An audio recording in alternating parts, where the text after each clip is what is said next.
Hello, everyone, and welcome to another episode of the Bridger of Worlds podcast. I am your host, Ioannis Kokkinos. Thank you so much for joining me. If you're on YouTube watching, thank you for tuning in. If you're listening on one of the podcasting platforms, thank you for tuning in as well. So today I'm gonna switch gears a little bit. It is episode 5, and what's coming in strong for me today in the last few days has been the emotion of grief. Feeling grief, what it's meant for my journey, what it's meant for my spiritual journey, what it can mean for your spiritual journey. And just trusting that whatever wants to come through is the medicine that I need, is the medicine that you need. When I come in front of the camera, when I come in front of the microphone, I always have an idea of what it is I want to talk about. But I don't necessarily write out a script. I don't even have notes with me. I really just trust what wants to come through. Thank God for editing. But it's really about grief today, and I want to give space to grief. I want to hold space for grief. We all need to hold space for grief. So I'm going to be sharing a bit more about my personal story today because I've been teasing you in the last few episodes about leaving it for another time. Obviously, I'm not going to pack it in all here, but I do want to make that connection to grief, which is what I want to talk about today. So before I get into that, obviously we know grief is the emotion we feel when we lose someone, when we lose something. It's a part of life. It's an innate part of life. It's a very, very loaded topic. Many of us deal with grief in many different ways. There's no one antidote. There's no one formula to say that this is the correct way to deal with grief. So it is the response we feel as part of our humanity when we experience loss. And it could even be a certain circumstance in life. It can be a certain scenario. It doesn't only have to be someone or something. It can be a chapter that just ends in our lives. It can be a breakup, a relationship, a friendship, a destination, a place we know we're not going to go back to, a home, right? Moving. So it's loss, right? And it happens every day. And unfortunately, we can't avoid it. It's a part of life. And I wholeheartedly believe that learning how to hold space for grief, processing grief, letting the body do what it needs to do, letting the emotions do what they need to do, can perhaps be the ultimate gateway to spirituality. So when we lose someone or something, this happens on a material level. And when I say material, I mean physical. Matter, material from matter. So like the physical condition. There's an emptiness that is created when loss is experienced. There's an emptiness within us that is created. And a lot of us, most of us, don't really know how to work with that emptiness. And what do I mean by that? The cosmos, the universe, the multiverse, our galaxy, our solar system, our planet was created from emptiness. And this really is the most, I want to say, easiest, quote unquote, way to understand what cultivating and developing our spiritual nature means. So, emptiness, right? Life was born from nothing. So, if we want to, let's say, start practicing spirituality, We have to go within ourselves, see where the grief is, see what losses have been left unmourned, and literally let ourselves feel. Let ourselves mourn. This is what I talked about in the previous episodes, holding space for emotion. But today we're talking about grief, this emotion that is really, really hard sometimes to go through. It can be actually harrowing sometimes because it can be very much a primal thing when we're expressing grief, depending on the magnitude.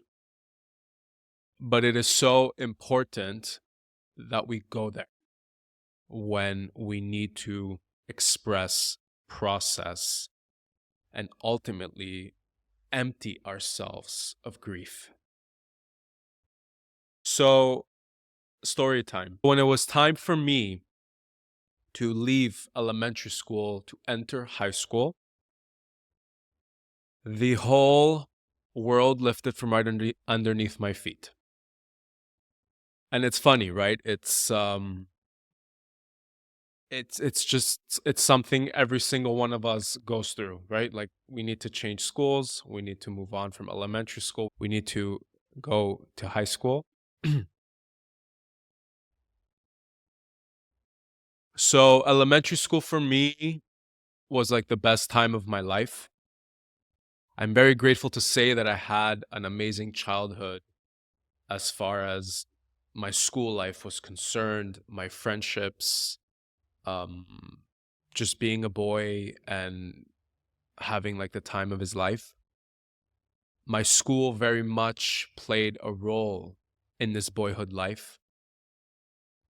So when the time came to leave elementary school, to leave my friends, to leave my teachers even, whom I had developed very good relations with, it was loss beyond anything I ever could have expressed back then. It was loss beyond anything I could have even emoted back then. So obviously I was a preteen boy. The overall message as far as culture was concerned was that boys, men, the masculine does not express emotion. So that loss was never mourned because I felt deep loss. I felt deep, deep loss. And even though I was still seeing my friends, even though like I moved on to Saturday school, that phase of life was gone. It died. And it was a very, very rude awakening as far as the end of my boyhood was concerned and the beginning of my manhood was concerned, right? Like the rite of passage. And rites of passages are about loss. Rites of passages are about letting go. Rites of passages are about initiating into the next phase of your life, because the only way to step into the new is to let go of the old. And I resisted. I resisted for years. I didn't want to let my school go. I didn't want to let my friends go. I didn't want to let that phase of life go. And it all festered within me. This is when I found porn. Porn was the ultimate suppressant, the ultimate stimulator, everything. I mean, porn was the salvation I thought I needed. But obviously, years later, I realized and discovered how detrimental it was to my health, to my mind, to my body, to my heart, to my soul, to the way I connected with other human beings, the way that I connected with teenage girls and eventually women, the way that I connected with teenage boys and eventually men. So I think if I look back now and I'd say like what was the beginning of like the trauma, right? Like what was the root of everything that followed? Because There's so much to say around porn addiction and what that did, and the effects, which of course I'll get into in other episodes. But like, what started everything, what catalyzed everything, was that loss that I experienced and the unmourned life in me that didn't get the space that it needed because I didn't know. I thought I was just supposed to suppress everything. I thought I was just supposed to um, deny it. I thought I was just supposed to like push it all down because I was becoming a man.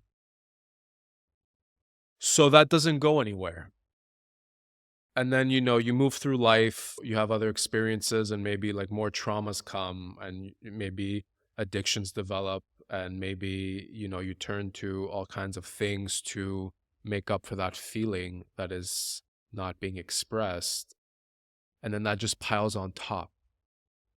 So then there's like more letting go, more mourning that needs to be done. And if that mourning, that grieving does not happen, it can really, really, really turn your life upside down. And it's a lot simpler than we think it is, because no matter how many years pass, if that thing, within us, the ungrieved and the unmourned, is there, all we really need to start doing is just holding space for that grief. We can literally set up small little rituals, small little ceremonies, like funeral rites, right? Like when we lose a loved one and we host a funeral, there's this whole process to honor that life, that human being that was once among us. It's the exact same thing with anything or anybody that we've lost. We can, as we feel called and do, because this is highly intuitive work, give ourselves permission to mourn as we need for that person or thing or circumstance that we lost. And once that life starts to become expressed, once we start to move through grief, we start to also learn how to not be so attached to the material plane and to the material existence of our life. It is important to be here, planted, rooted, and grounded. No matter how spiritual we want to become, no matter how much we want to feel that oneness with everyone and everything, we need to do that from a place of rootedness. And that means being very much connected to our body, being very much connected to our physical surroundings, but also knowing at the same time that that's not the whole picture, that's not everything. Because it's very hard for me to sit here and try to tell you like what happens in the afterlife or what can happen, right? There's so many theories. I have my intuitive beliefs about the afterlife and, life after death. And there are many people that don't believe in life after death, right? So I can't sit here and tell you what it is, right? Because I'm here. And as far as the afterlife is concerned, right, all the religions tell us something, all the mystical, esoteric traditions tell us something, all the tribes around the world tell us something. But one thing they all do have in common is the experience of oneness. And oneness is actually something we can experience while we are here, while we are in body. And that happens when we let ourselves move through the grief within us. So like some loss of a material thing, a material person, loss of matter can ultimately lead to the attainment or gain of spirituality. And it's like a paradox. Bridger of worlds. That's why I'm here. To connect the dots. It's a paradox because it's like I've just lost something or someone that I love. How can I experience God? How can I experience oneness when something I lost is gone or someone I lost is gone? How can you talk to me about love? How can you talk to me about God? And that really is like I think the reaction for most of us when we lose, or a very hard breakup, or leaving a beloved home, or a beloved neighborhood, or beloved country. How can we experience oneness when there is so much loss in the world, and it happens every single day? Because, and I'm not here to like tell you through words, it's something really that you have to feel by doing the work. Oneness can be experienced here amongst all of the separation, amongst all of the losses of our lives. Oneness is possible to reach because on the spiritual level, on the energetic level, everything is connected. It's matter that makes everything look like there's so many differences and so many separations. But again, matter is not bad. Matter is not evil because of the separations and even the losses. It's through the losses, it's through the emptying, it's through the letting go that we create the space, the necessary space to ultimately open our hearts more. We can actually learn how to love even more deeply because that oneness, it's like a natural state, it's a natural frequency.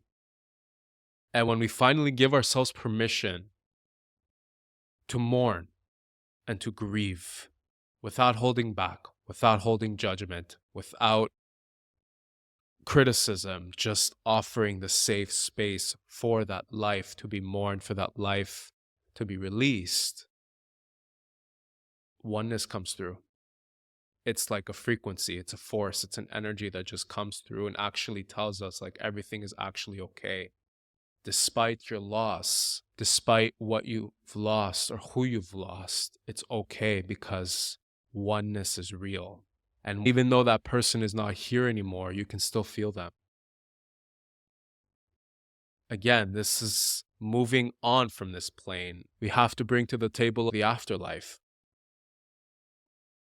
And that's really up to you. That's your thing as far as where you're at when it comes to death and what happens after that. But from my personal experience, because I've worked very deeply with grief, because as I said, it was catalyzed with the leaving from my elementary school into high school, but then obviously other things happened. All of the unmourned, more and more was just piling on top.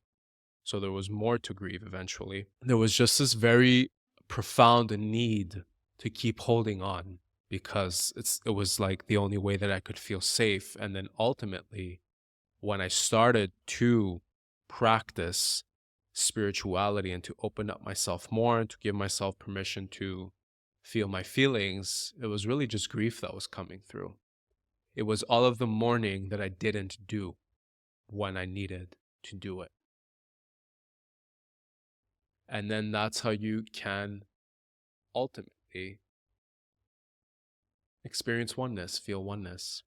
So today's episode is not like about proving that oneness is real or that proving that there's life after death or anything like that. I really just wanted to talk about grief and how important it is to let ourselves feel it and actually how deeply connected it is to the spiritual path. Because we have this expression called ego death when it comes to spiritual awakening. The death of the ego, right? And I talked about the ego in the previous episodes. The ego is responsible for the physical experience of our existence. So when there's a certain death that happens toward our ego, something else has to be born. Because this is the ultimate message of all of the spiritual teachings, all of the religious teachings. that rebirth is very, very real. But in order for rebirth to occur, something must die. And as far as ego death is concerned, yes, a part of us dies when that thing or someone we were attached to dies, but that doesn't mean all of us dies. So when we give ourselves permission to mourn through the losses of our lives, no matter how grueling, no matter how painful, in those empty spaces is where we will realize we are not just our ego, right? So it's like if we're getting in a car, the ego should never, ever be in the driver's seat. The ego is to come along for the ride. The ego is to go on the passenger seat. And who is to drive? Well, that's our spiritually aware self. The person driving, which we don't get to meet right away when we come into this world, that's a part of being alive and that's a part of being here, is to spiritually awaken and to have a spiritual realization that this is not all there is, and that separation and loss is not the end of the story. That is who needs to be driving that car. So to start a spiritual journey, I would say start with your grief. Start with whatever is unmourned within you. And maybe you need to uphold some funeral rites for that life that has not been expressed, whether it's toward a person, a circumstance, a situation, anything, any loss that you've experienced that you have not mourned that is still inside your body. Maybe it's time to uphold a funeral rite for that life expression. And if you're curious to know more, to find out more about how you can do this, please reach out to me. You can find me on Instagram with my name and even leave a comment below if you're watching on YouTube. So I'll leave it here. I think that is quite enough for me, for you. This is quite a loaded topic. This is quite a loaded subject for everybody. So I think that's enough food for thought today. If you're on YouTube, thank you for tuning in. Please hit that like, subscribe button and share the content if you so feel called. If you're on one of the platforms listening, podcast style, thank you for tuning in as well. So I will be back next week. And as always, please remember that you are the medicine and I am just the messenger. Take care.